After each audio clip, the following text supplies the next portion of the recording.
We're not editing things out, we're showing you what you could be in for and how to deal with it around here. The reason why we're replacing the CV axle is it's torn out and it's wide open, contamination's got in, grease has got out. The indicator that there was a problem wasn't any kind of noise, but rather the smell. All kinds of oil on the turbo, all kinds of oil on the downpipe, and it just stinks. And then by oil, I mean CV axle grease. First thing we do is we'll just pull the wheel off. Sounds kind of angry. Pulls them off like it's angry too. Put a link in the description for this. I'm going to have an assistant hold down the brake pedal. It's hard to get to this when the thing's covered up. I could pull this off, take a couple of fingers, push the cap out, and then put a socket on through that. Of course, I've got an impact gun. The CV axle is actually holding the wheel hub bearing assembly. There's races and cones and cups, and they're all held together by the CV axle. So if it comes undone, basically your whole wheel and everything can fall off. So to prevent that from happening, they've got a little dinged nut that sits in this little low spot there. Like I say, I can use an impact gun. This is plenty of impact gun without an air compressor to rip that right off of there, but we're going to show you how to do it by hand with a breaker bar in case you don't have those types of tools. So this is basically a punch type chisel, and then I've just got it really hot and cooled it and just kind of made it hard and shaped it, ground it down to where it fits into these things like this. If you do a bunch of these, it's a great idea. Otherwise, you can try just muscling it off, but if you're doing it by hand, it's best to raise that up if you can. When it comes time to ding it back down, you just take it like this and just ding it down. A lot of these are 32mm sockets. You can see I've got a breaker bar on there. Okay, don't let the steering wheel move. You're on the brake pedal. Yep. Here we go.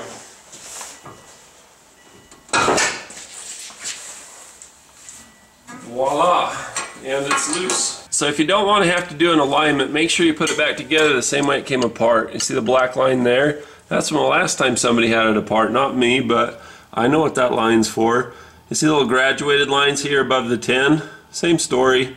That means that this is probably going to be a cam bolt, and depending on how you turn this, it's going to move this in and out and affect the camber. Camber is the way that your wheel is side to side this way, and that's what's affected, and that's why you'd have to do your alignment if you don't pay attention to that and get it right to begin with. Get it right, you don't go worry about it. So I'm going to hold that still. Anyway, 19mm, and we're free. You see there's something a little different about this bolt. It's fat on one side more than the other. So just remember how that one went. It's usually just the top one that's cammed. If you don't have an impact gun, or sometimes if your impact gun's just not enough, you can always go this route. Man, this is one tight humma-jumma. I'm basically just going to lay down on the sucker. Son of a gun! I'm going to hit that with some penetrating oil. I'm just going to hit that on the back side of the nut, on the threads, and back here, because that sucker, I mean, this thing's basically my ski lift to the ski lift, which means that I'm running in some serious salt on a regular basis. Let that soak in for about as long as my attention span will allow. Hit it again.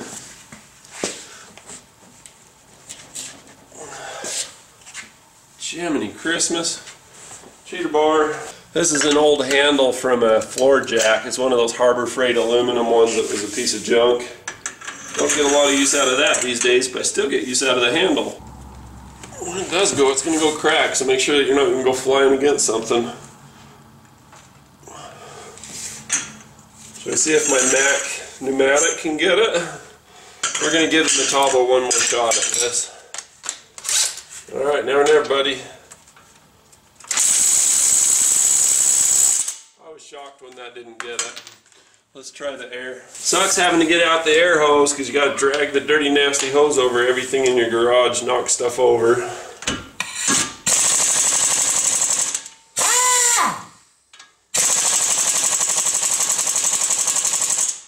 That sucker is stuck. I mean, not just a little stuck, that thing is unholy stuck. Alright, well, let's choke up on this sucker. Look how long this cheater pipe is. That's no little teacup princess cheater pipe. This'll get it. Spread your legs out good and wide.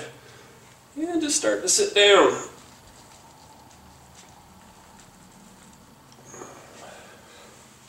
Because why not? We've earned it. We're not editing things out. We're showing you what you could be in for and how to deal with it around here. You're welcome. So now it's compliant. It's just super tight. There must have been an alignment tech that was just really not going to have that come loose. So we're going to take this off. Remember, we broke this free by hand. We didn't use an impact for that. We didn't use an impact when things got tough here because it wouldn't work. Which is good. It's good to show these things. So you can get the nut off and take a hammer and just give it a little tap. Make sure it's not stuck in there too bad. Remember how we left that together in there? We're going to get a 12 millimeter and take these out so that we don't yank on our ABS or our brake hose and abuse them. So I've got a long extension so that I can do what I do. I've got this. But basically you can take them like this and spin them. It's like the poor man's impact. Now this bolt, remember the other one, how it was cammed? The bottom one, not so much. Oh my gosh, that is so stinking tight. It's not that it's tight, it's just rusted solid. You hear the crack on that? Just spin it out. So just rock that back and forth. This is rusted on. I've got a solution for that. It's called a hammer. It's hammer time. Alright, so we're free in pretty much every way we can be. The axle. It's a little rusted in there. Alright, come on. So I'm just going to get up and lean down on this sucker here. Cock the axle over a little bit. Turn the steering so I get a little more tie rod in my favor. Like that.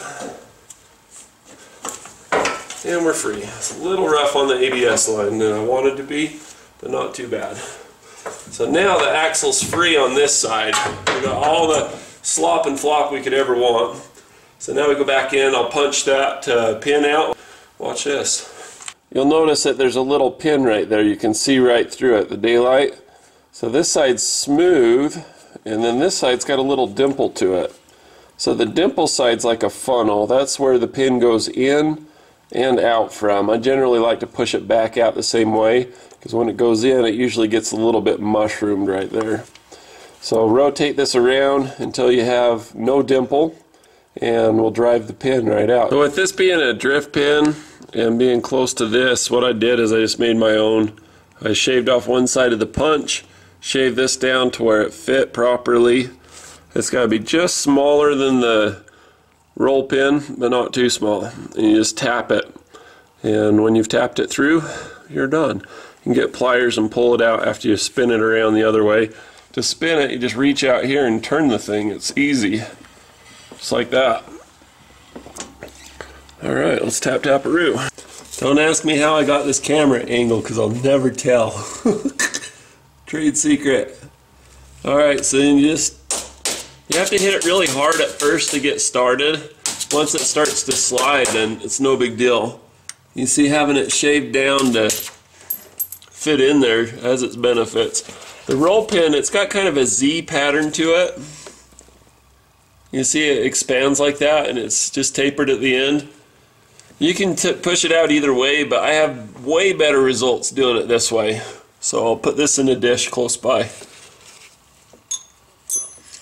At this point, it can slide on or off. I'm just going to show you how it goes back in now while I've got the camera set up, because that was hard. So you turn it around to the funnel end, and you basically just tap it in there.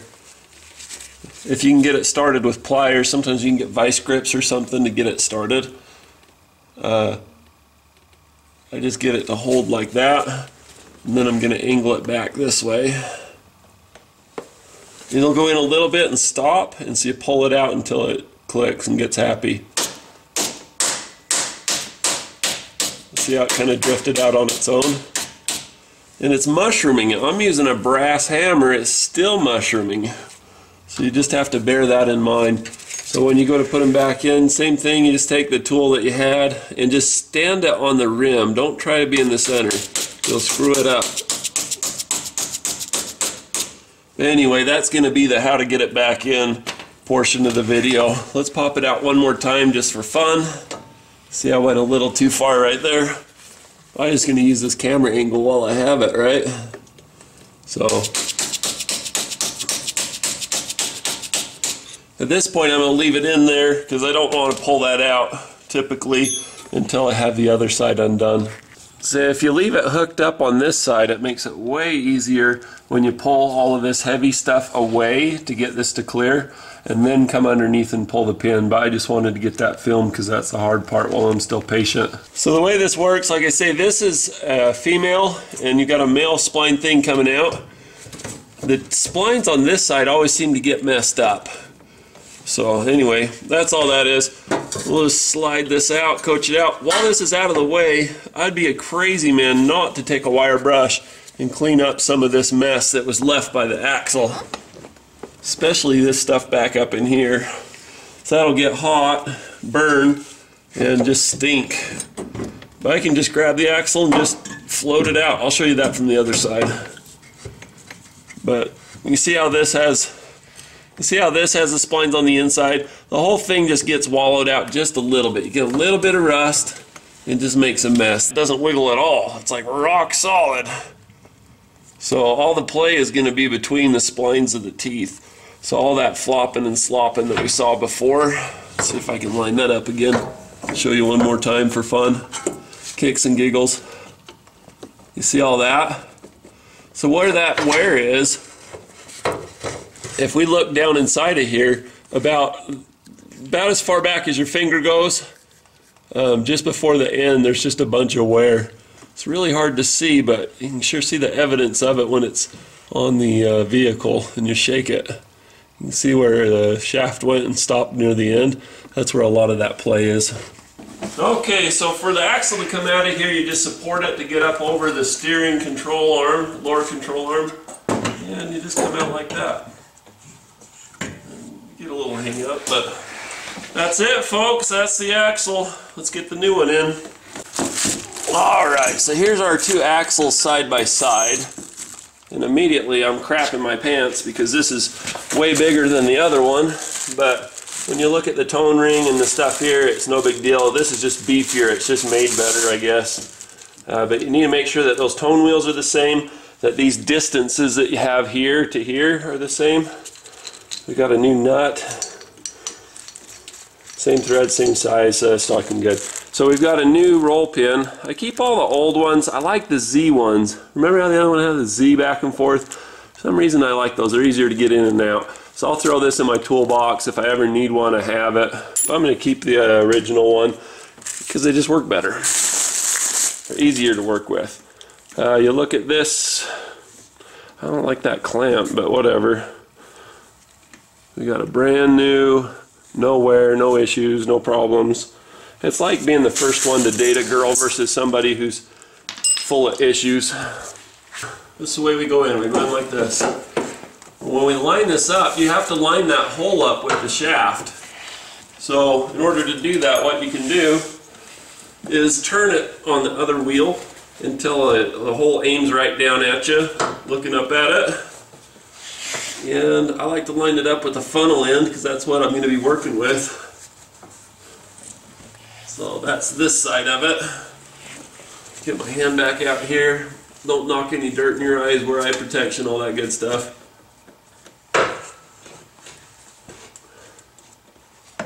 And if you don't get it right the first time, pull it off, try again. It doesn't want to go past the wear part. That's funny. I'm going to try 180 degrees off. Alright, that looks way better. Alright, so that's all lined up. Perfect. You've seen how I do this before. Just start it in there by hand. Just shove it in a little bit. Rotate the other tire so I get the angle I want with the hammer. Let's tap it in.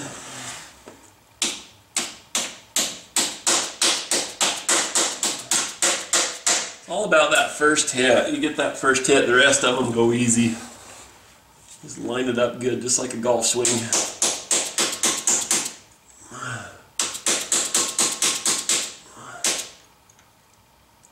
Mushroom, but that's totally okay. This isn't an everyday brass hammer. It's a dead blow. It's got a little extra punch to it to see it through. Nice thing about this is you don't have to mess with spilling fluid. Get it past that little rubber seal. Those of you following along at home know what I'm talking about. For the rest of you, so you've got your wheel bearing, your hub assembly, and there's a little rubber seal right here. It helps keep the dirt and crud out. That seals against this here. You can put a little grease on that. Usually they're pretty greasy, but you just got to get that past that seal. You don't want to tear that, so you got to be a little bit careful. All right, carrying it right along. Just get it to slip up and in like that, and then just turn your hub assembly. Just make sure that when you move this, it moves that too for the splines to be right.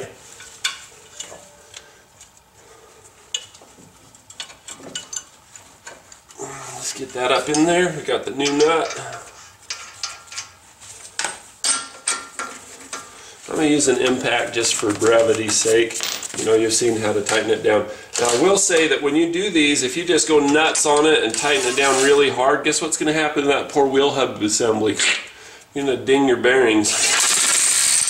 So don't over tighten it. If you can stab it and get this lined up between the wheel studs as perfectly as mine is, like this, then either you're really lucky like I was, because I wasn't even paying attention to that, or you planned ahead, and it's going to make it way easier to get your ding in on that. Like I say before, if you can get somebody to stand on the brakes once this is put together well enough to do that. Did I ding that? I did just a little, didn't I? I'll just twist that up. Now it's a slightly high spot, not a ding spot. Look down your splash plate with your rotor, make sure you're not touching anywhere. So we're going to take this, we're going to line it up. It's hard to torque these things. Everybody uses an impact gun. Not everybody, but a lot of the folks that I've worked with, they always did, because it just saves so much time. But if you overdo it, then you've got a wheel hub bearing failure. If somebody gets their car back from a new CV axle and they've got a bad bearing right off the bat, it doesn't make you look good, does it? And if you do it to your own car, then that just sucks. That costs you more money than you needed to. Alright, so the bottom one doesn't want to go in first, so we'll do the top one. Didn't care. Gotta give a lot of wiggle to get this cam to go in. So we're going to turn this back a little. We're going to rotate this till our mark is in the exact same spot it was in before, so we don't have to do a major alignment. Even if you plan on aligning it, why would you not just be careful so you don't wear your tires on the way to get your alignment? Unless you're getting new tires and new alignment, and then by all means. But then it's not going to drive nice, and that sucks. There we go. Now the bottom wants to go in. Now I'm going to bring something to your attention, and that is that bottom one allows a little bit of camber adjustment. Even though this bolt's turned this cam, there's a little, so you can either split the difference or try to match it or mark it ahead of time. Those are your options.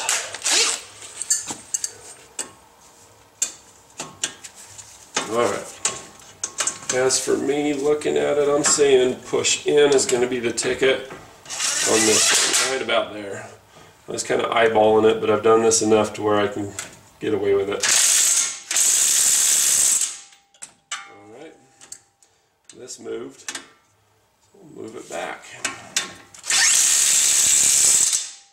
And we'll go back and tighten those down by hand, or with a torque wrench if you like. If you got your manual and you know the specs, do it. Our 2 little bolts, one for our ABS wire, and another one for our brake hose. This has to duck underneath the hook and go in like that. No big deal.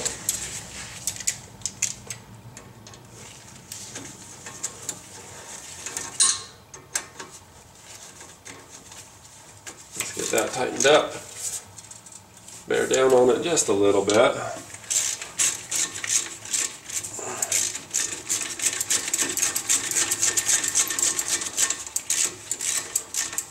Just shake that. Once your torque's been properly set, turn your chisel sideways and give it one good whack. And then another. And then another. Dude, that was a hard nut. Holy crap. Those new ones are not messing around. So awesome.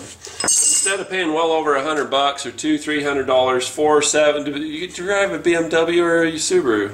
So instead of paying over $100, you can pay right at $100, sometimes $50, and get a brand new CV axle. You pick which one you want, and you can do it yourself. Way to go. You're smart. Alright, we'll show you the wheel being put on in the bonus footage, because why not? We got our 5 nuts. I always put the bottom one on first. Reason being is that's the one that wants to kick out. See? See? I'm not fooling around, I'm telling you straight. So you put the bottom one on first. Let's take your 19 socket. Always tighten your lug nuts on, at least the first few threads by hand. It doesn't matter how the first ones go on. You can go in a circle, you can do it as crooked as you want, but when you get to pulling it down on that hub, make sure that you're doing it in the star pattern. Star pattern be in. You can start in the bottom, doesn't matter. Just the next one either has to be this one or this one. Either one on the opposite side. And then now it has to be this, has to be this one, has to be this one. Check your first and your second. The rest of them, if you go through, it doesn't matter, they're going to be tight. And then after it's on the ground, then you can torque it down to spec or have somebody stand on the brake pedal and torque it to spec now. But we're in good shape. Yeah! You made it through the whole video. You're awesome. I am a bit of a Subaru guru. I've got a whole bunch of videos on Subaru. If you like this video and want to see more like it, you can hit the subscribe button and not miss any of the new ones that are up and coming. I've got a bunch coming down the pipe here right away. And then there's also a playlist with a whole bunch of them that are already done. Some are old, some are a little coarse. Back when I was doing this as a labor of love for free. But you don't have to pay anything for these. It's free for you. Just see where it says playlist, Subaru playlist down below. Click on that link and there's a whole bunch of videos. And you can skip ahead or bounce around or just browse through and see which ones you want to do yourself. Cheers, thanks for watching. It's mail time. Scott from Salem, Wisconsin sends a quick note and a sticker saying, "Hey Brian, I've been watching your videos for a very long time. I enjoy them very much and that they've been super helpful in doing my own car repairs. Keep the camera rolling, Scott." And his channel is Midwest Motor Riders, so you can check him out. Thanks, Scott. Bonus footage at the end. These little jacks are sweet, man. They hold it level for you. They don't have to have anything drilled in the concrete. They're just sweet. Just love them. Let's go back up. I just realized I got a CV axle to do. Let's do it. This is in real time too. That's not bad. You don't have a long way to go either. You set it on the locks, and then, you know, you can rock the car all you want. It's not going anywhere. That thing is just solid. I mean, when it bears down, there's a bow in the bottom. It just takes the bow out and just it's solid.